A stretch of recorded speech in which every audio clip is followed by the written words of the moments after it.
जय श्री कृष्णा दोस्तों। हर हर महादेव। कैसे हैं आप सब? स्वस्थ और सुरक्षित होंगे। दोस्तों, हनुमान जी एक जागृत देवता, ऐसी शक्ति है जो आपके कैसे भी कष्ट हों, सभी कष्टों को हरने की ताकत रखते हैं।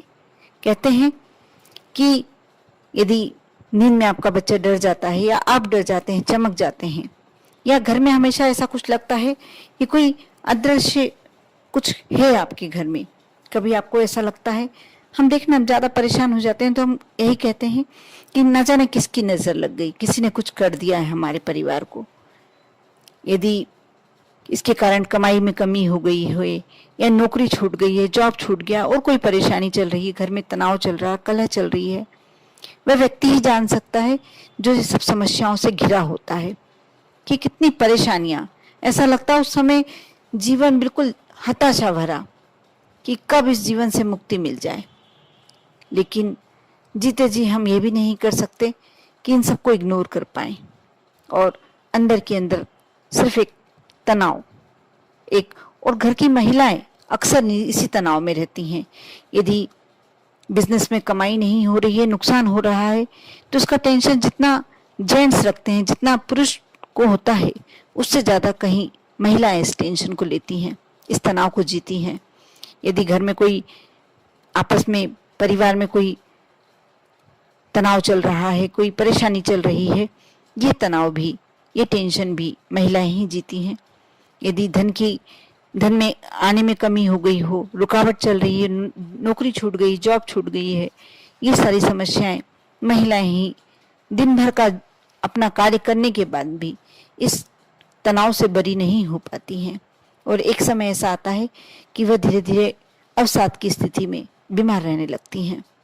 कई बार परिवार में ऐसा माहौल बन जाता है कि हर व्यक्ति अपने आप में तनाव से घिरा हुआ होता है। लेकिन आज जो मैं उपाय बताने जा रही हूँ, एक छोटा सा मंत्र है। इसे आप यदि जिस तरीके से मैं बता रही हूँ यदि कर लेते हैं, आप मानकर चलिए उस तनाव से आपको मुक्ति मिल जाएगी, उस परेशानी से, उस समस्या से मुक्ति मिल जाएगी। आप पूरा शुरू से अंत तक इस वीडियो को देखें, और जो उपाय बताया गया है उसे बहुत ध्यान से सुने, क्योंकि बहुत से लोग कमेंट्स करते हैं कि हमें ये नहीं पता, ये बता दीजिए, ये बता दीजिए। समय अभाव के कारण मैं नहीं आपको रिप्लाई कर पाती हूँ, उसके लिए मैं आपसे क्षमा प्रार्थी हूँ। लेकिन आपका हो सकता है कोई बात रह जाती हो, लेकिन वैसे पूरा वीडियो में मैं पूरी जानकारी बहुत ही डिटेल्स में बहुत अच्छे से समझाती हूँ। कहीं यदि कुछ जानकारी देने से रह जाती हूँ तो आप कमेंट्स कीजिए, मैं उसका जवाब देने की कोशिश करूंगी। लेकिन आप वीडियो को थोड़ा ध्यान से देखा कीजिए। यदि कुछ चीज समझ में नहीं आए, फिर से एक बार रिपीट करके देखें, हो सकता है कि आपका जवाब उसी वीडियो में हो। दोस्तों, आपको करना यह है कि आप दिन भर में कभी भी कर सकते हैं, लेकिन आप जो ये उपाय करते हैं आप शाम के समय करेंगे तो इसका बहुत बेस्ट रिजल्ट्स मिलता है। कुछ उपाय ऐसे होते हैं जो शाम के समय करने पर ही फलीभूत होते हैं। आप मंगलवार के दिन, शनिवार के दिन या अमावस्या के दिन, कोई भी दिन ये उपाय कर सकते हैं। आपको करना यह है कि आप रेशमी धागा, आप 2.5 बीता, अपने जो हथेली है उसे 2.5 बीता नाप लीजिए और ले लीजिए उसको। रेशमी होना चाहिए धागा, जो आप गले में पहन सके या हाथ में धारण कर सके, बाजू पे। आपको इस तरीके से धागा लेना है, और उसे, यदि आपके घर में भगवान हनुमान जी की, बजरंगबली की कोई फोटो है, उनके समक्ष, या नहीं भी है तो आप उनका ध्यान कर कर बैठ सकते हैं। यदि थोड़ी सी कंडी आप जला लीजिए, और उसमें यदि आपके पास केवड़े की अगरबत्ती, जो गुलाब की खुशबू वाली अगरबत्ती होती है, एक अगरबत्ती तोड़कर डाल लीजिए। आपका ये जो धुआं उठेगा, आपको बास्ती इतने ऐसी करना है कि उससे थोड़ा हल्का हल्का धुआं उठने लगे। उसमें जब आप अगरबत्ती डालेंगे तो एक खुशबू सी शुरू हो जाएगी आना, और धुआं अच्छे तरीके से। अब आपको करना यह है, आप उस काले धागे को अपने दाहिने हाथ में रख लें, और सबसे पहले आप एक दीप प्रज्वलित करें। दीप सरसों का तेल का लगा सकते हैं आप। जब भी कोई बजरंगबली संबंधित पूजन करते हैं आप, तो सरसों का तेल का दीपक या तिल के तेल का दीपक ज़्यादा अच्छा होता है। हमेशा ध्यान रखें कि आप तेल का ही दीपक लगाएं। तेल का दीपक प्रज्वलित कर लीजिए और बिल्कुल जरा सा तेल डालना है। जितना आप ये मैं जो उपाय बता रही हूँ उतनी समय में आपका उपाय पूरा हो और वो दीप ज़्यादा देर तक नहीं प्रज्वलित रहे, हो जाए अपने आप। ये आप थोड़ा सा ध्यान रखें। आपको करना ये है, मैं एक मंत्र बताने जा रही हूँ, उस मंत्र को आपको 54 बार 54 बार बोलना है। जैसे आपने मुट्ठी में धागा ले लिया, धागा बांध लिया, मुट्ठी अच्छे से बांध ली।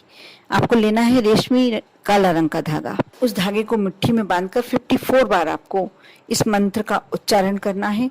इसमें कोशिश कीजिए आप इसको अच्छे से पेज पर उतार लीजिए, उसमें उच्चारण में गलती नहीं होनी चाहिए। इस बात का आप ध्यान रखिए। ये बहुत ही सिद्ध मंत्र है, इसको सिद्ध करने की आपको आवश्यकता नहीं है, अपने आप में सिद्ध है।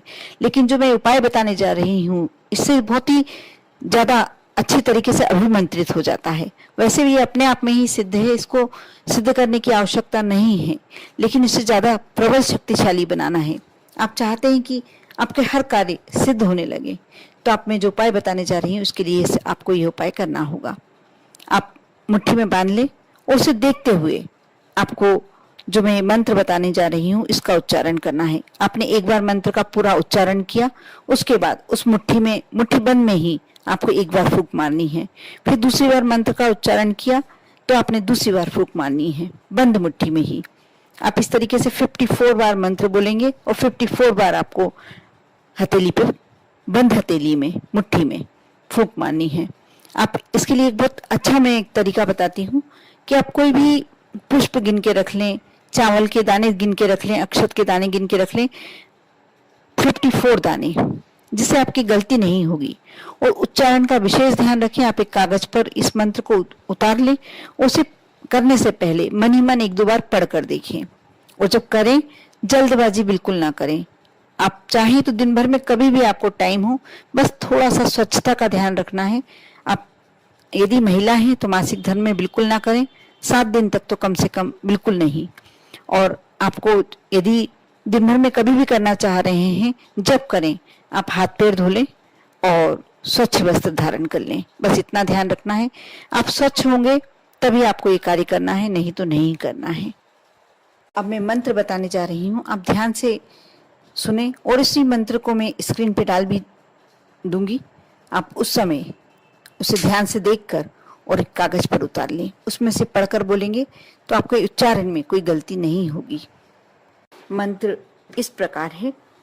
ओम नमो आदेश गुरु ने तल किलू, तलबाई किलू, किलू लोह का खिला, मुर्क किलू, मशान किलू, किलू बामन माला, मुंज की जेवड़ी, वज्र का कड़ा, मेरी पीठ पर हनुमंत खड़ा, शब्द साचा, चलो मंत्र ईश्वरों पाचा। आप इस मंत्र को मैं स्क्रीन पे डाल दे रही हूँ, आप ध्यान से देखें, एक कागज पर उतार लें और मन ही मन इसे, यदि आप ये उपाय कर रहे हैं तो 4-5 बार पढ़ लें। उसके बाद ही आप ये उपाय करने बैठें, क्योंकि इस मंत्र के उच्चारण में गलती नहीं होनी चाहिए। इस बात का विशेष ध्यान रखें। आपको 54 टाइम्स करना है। उसके बाद आप मुट्ठी खोलकर जो आपने कंडी लगाई हुई है उस पर अगरबत्ती का धुआं करा हुआ है, उस पर आप 11 बार उतार लें। यानी आपको क्लॉकवाइज घुमाना है उसके ऊपर, यानी धुआं आपको धागे में आना चाहिए। उसके बाद आपके परिवार में जिस भी मेंबर को आपको लगता है कि यदि आपके बच्चे सपने में डरते हैं तो उनके गले में डाल दीजिए। यदि कोई बिजनेस में कोई परेशानी चल रही है तो बिजनेस की जगह पर आप बांध सकते हैं, गले पे बांध सकते हैं। जो गल्ला रखने का, जो पैसा रखने का स्थान होता है, वहां आप बांध के रख सकते हैं। यदि घर में कोई तनाव चल रहा है तो मुख्य दरवाजे पर बांध सकते हैं। कोई भी समस्या, कोई व्यक्ति बहुत ज्यादा बीमार है, बहुत ही ज्यादा कठिन बीमारी हो गई है, असाध्य रोग हो गया है, तो उसको आप यदि चाहें तो बाजू में और चाहे तो गले में आप किसी व्यक्ति को भी बांध सकते हैं। कोई बहुत ज्यादा समस्या से जूझ रहा हो, परेशानी में है, तो आप ये कार्य कर सकते हैं। यदि किसी की नौकरी नहीं लग रही है तो आप उसके गले में अपनी मन की इच्छा कर कर और बांध दीजिए। अब देखना कितनी जल्दी ये कार्य आपका होगा। कर कर देखें। बहुत ही छोटा सा उपाय है, थोड़ा कठिन अवश्य है, बस यहाँ इतनी कठिनता है कि इस मंत्र के उच्चारण में गलती नहीं होनी चाहिए। इस बात का यदि आप ध्यान रखते हैं, आपको संस्कृत आती है, तो आप ये कार्य बिल्कुल कर सकते हैं। कर कर देखें, विश्वास रखें, श्रद्धा रखें, आपका जो भी कार्य है। और इसको करके यदि आप अपने मेन गेट पर, मुख्य दरवाजे पर बांधते हैं, तो मान कर चलिए कि आपके घर में कैसी भी नकारात्मक ऊर्जा बिल्कुल नहीं आ सकती, क्योंकि कारण यह है हनुमान जी को का सिद्ध मंत्र है, हनुमान जी का मंत्र है। इस मंत्र को जहां भी रख ले, आप समझ लीजिए कि हनुमान जी स्वयं वहां निवास करने लग गए। फिर वहां कोई परेशानी, कोई कष्ट, कोई संकट, कोई अदृश्य शक्तियां वास नहीं कर सकती। कर कर देखें। ओम नमः शिवाय।